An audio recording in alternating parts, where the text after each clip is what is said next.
Right now, the under set lower this week. It's at 3 at a slight plus price, plus 110 or so. Or you could buy the alternate line 3.25 at about minus 125. And I like the under again here. But that first meeting, my thought process was, yeah, it's the rematch with Holland coming, or well, he was home, but Holland playing his former side. But to me, it was like, all right, well, if there's any team in the world that's equipped to stop that guy or at least slow him down, it's got to be Dortmund, with the players and the coaching staff all knowing him very, very well and knowing his tendencies. And they did a very good job.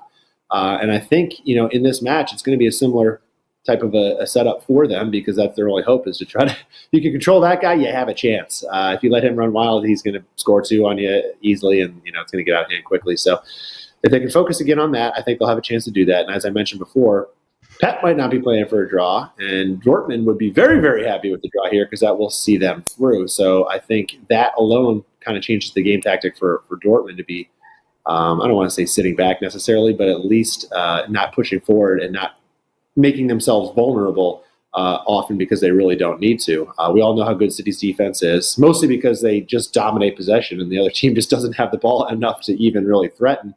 But Dortmund has been pretty good too. They're allowing 1.09 expected goals in Bundesliga this season. That is third.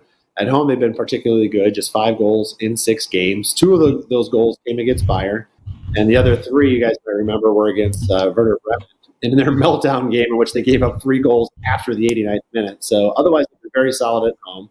And barring a complete meltdown like that, knowing, again, if this situation is close at the end, both teams might just be like, all right, we both can to move on from this type of result. I think it might just play out a little slow towards the end. But, of course, if there's a goal early, it might change the play a little bit. But I think it's going to come out slow, and I think both sides will be a little extra cautious. But I like under 3. And if you're willing to buy the 3.25 line at minus 125, probably maybe minus 130, it's worth buying that as well. So I like the under here, guys.